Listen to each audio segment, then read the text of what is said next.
Hey guys, welcome back to our channel. মা ওই গলিটাই ছিল, আগের গলিটা মনে হচ্ছে, এরও আগের গলি। তো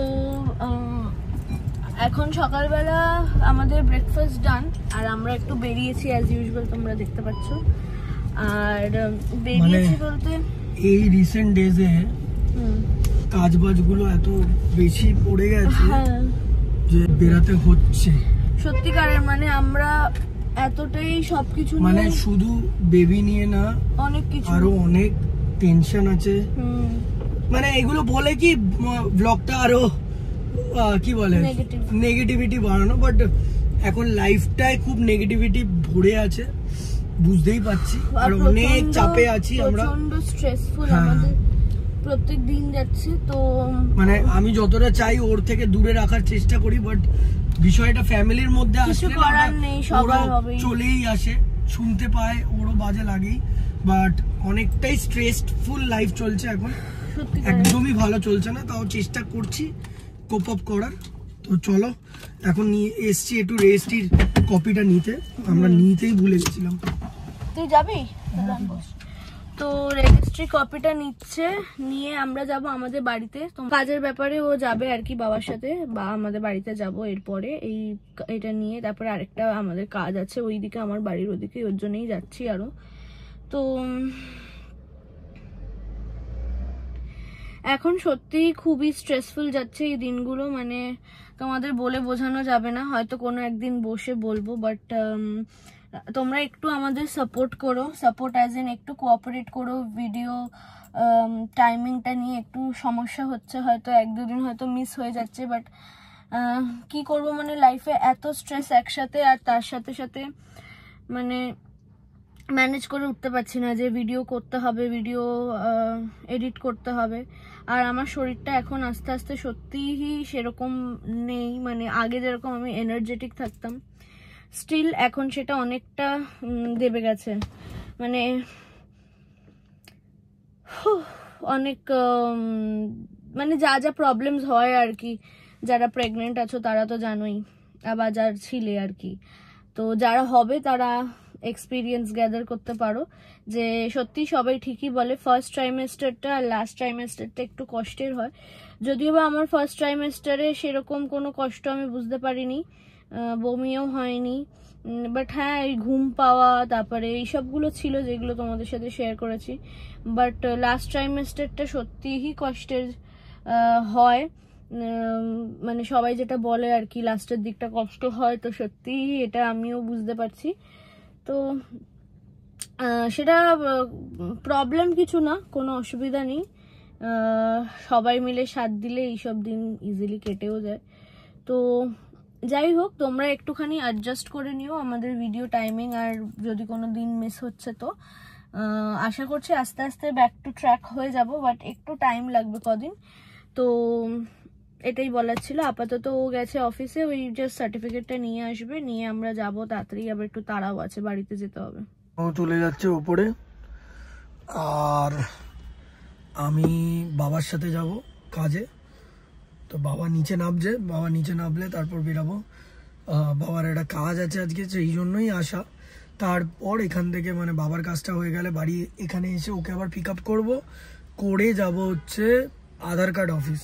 বিকজ কালকেই আধার কার্ড থেকে আমার একটা কাজ ছিল, সৌমিলির নাম আর মানে টাইটেল আর অ্যাড্রেস চেঞ্জ করাটা, ওইটা এবার করিয়ে নেবো। বিকজ এটা এসেনশিয়াল, তো এটা করিয়ে নিতে হবে। তাই আজকে আরও কি বলে ম্যারেজ সার্টিফিকেটটাও আমি কালেক্ট করলাম, তো ওইটা বুকিং করা হয়ে গেছে আজকে। এসেই তারপর যাব আমি আর সৌমিলি, ততক্ষণ যাই। চান করে নিয়েছে আমি, ও তো করেই এসেছিল। আর এখন লাঞ্চ খাচ্ছি, ভাত আর মাটন মা বানিয়েছে, ভালো হয়েছে ঝোলটা। এখন এসছি আমরা হচ্ছে আধার কার্ড অফিস, 3:40 বেজে গেছে। চলো আপডেট করার জন্য, তারপর যাব বাড়ি। তো চলো, এ তো খেয়ে দিয়ে বেরিয়েছে আর নড়তে পারছে না, এখন কষ্ট হচ্ছে, বাট কিছু করার নেই, কাজটার টাইমিং আছে। আর আজকে না হলে আমরা টাইম পাবো না, আর ওই জন্য করিয়ে নিই। চলো গেছিলাম হচ্ছে কারখানায়, আর পুচকেটাকেও দেখে আসলাম। বদ্দাকে নিতে গেছিলাম, বদ্দা ওই বাড়ি ছিল সকাল থেকে। তো এখন কারখানা করে চলে এসেছি। আজকের মতন কাজ নেই, আর আজকে একটু নিজেকে গ্রুম করবো, ওকেও গ্রুম করাবো। আর কী বলে, কালকেও হবে, কালকে ওর ভ্যাকসিনগুলো করিয়ে নেবো। বাদ বাকি এখন ড্রেস চেঞ্জ করি, বিকজ এই ড্রেসটা পরে গেলে না পুরো কি বলে চুল লেগে যাবে, ওর জন্য। দাদু ওই বাড়িতে ফোন ফেলে এসছো, আর মুখ ফুট পুরো কালো হয়ে গেছে। তো দেখতে পারবে তোমরা লুক কি করি এবার। বাট কিছু খুব আউট অফ দ্য বক্স করছি না আমি, বিকজ আমি কিছুই করি মানে নতুন এক্সপেরিমেন্ট করার মতন মানুষই না, ওল্ড স্কুল একটা। জাস্ট দেখি যেটা করা যায়, এই একটু টুকটাক দাড়িটা চুলটা যতটুকু সেট করে ভালো লাগানো যায় ওটা। আর ও করাবে আইব্রোস। আর কি বলে, কালকে ওর বুক করে দিয়েছি, ওর জন্য ও বলছিল অনেক দিন ধরে হয় না, আর ওর ইচ্ছেও ছিল, তো করিয়ে দিয়েছি। আর কালকে দেখা যাক কি হয়। আগে চলো, ও তো চান ফান করলি নাকি এসে আবার? না না, তাহলে শ্যাম্পু করা ছিল। বসে আছে এরকম ভাবে, ধরুন চুল খুলে খুললাম কারণ ভিতরটা ভেজা ছিল। ঠিক আছে, আমার চার্জারটাতে চার্জ দিই, চার্জ 0। এখন বাজে হচ্ছে 6:14, আর আমি বসাচ্ছি চা দাদু আর ওর জন্য, আর আমার প্রোটিনের জন্য দুধটা ফুটিয়ে রাখবো।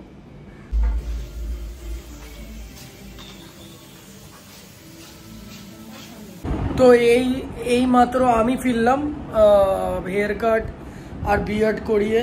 এই যে ফাইনাল লুক, বুঝতে পারছি না কিরকম লাগছে। ও তো বললো ভালোই লাগছে, বাট নিজে বুঝতে পারছি না অত। বাট ঠিক আছে, ভালোই লাগছে, বাজে লাগছে না, শার্প লাগছে একটু, আর ঠিকই আছে। ও তোমরা জানিও কিরকম লাগছে এই লুকটায়। আর এখন একটু শুনছি ওর অসুবিধা হচ্ছে কি এসে, তো আমি বললাম একটু ডক্টরকে ফোন করে জেনে নিতে, বিকজ রাত বেরাত্রে অসুবিধা হলে তো চাপ আছে। এখন বলছি, এবার দেখা যাক কী করে, সেই বুঝে মানে একটা টেনশন হয়ে যাচ্ছে যে যদি সেরকম কিছু, তাহলে তো চাপের হয়ে যাবে। তো এখন তো মানে কি বলবো, ভয়েই আছি পুরো। আমি ও দুজনেই ভয়ে, একটা আলাদাই ফিল। ও বলতে পারবে আশা করি। বল। মানে একটু অসুবিধা হচ্ছে তার জন্য। ওর নাকি খুব অসুবিধা হচ্ছে, কেন পেটে ব্যথা হচ্ছে নিচের দিকটা। তো এবার ডক্টর, হ্যাঁ ডক্টরকে জিজ্ঞেস করা হলো, ডক্টরও তো বললো মানে যদি কি বললো ডক্টরও একটু কনসার্ন, ওষুধ দিয়েছে, তারপর দেখা যাক কি হয়। মানে টেন্স তো আমিও বলতে গেলে, কেন এগুলো দেখিনি তো, ফার্স্ট টাইম এইগুলো আমার জন্য। তো ওই জন্য ওর জন্য বুঝতে পারছি, ওর মানে আমার 3 ডবল টেনশন ওরই হবে। বাট কি করা যাবে, আর এখানে আরও বেশি হেল্পলেস লাগে, বিকজ এইটাই কিছু আমি তো হেল্প করতেই পারছি না। আমি শুধু বেবিটাকে বলছি যে একটু ওয়েট কর, টাইম আছে বাবা। তো এটাই, মেডিসিন খেয়েছে এখন একটা, আশা করি কমে যাবে। হোপ ফর দি গুড, কমে যাওয়ার কথা, কমে যাবে।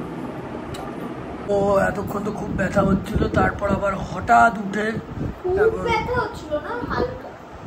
বাট এখন আবার ভিডিও করতে উঠে গেছে, কারণ কাজটা কাজই হয়, করতেই হবে। তোমাদের লাগে না ইনফ্লুয়েন্সার খুব ইজি হওয়া? মেন বিষয়টা হচ্ছে দেখো, কাজের জন্যই এটা। এবার আমি কি আর বলবো, তাই এখন করার জন্য রেডি হয়েছে।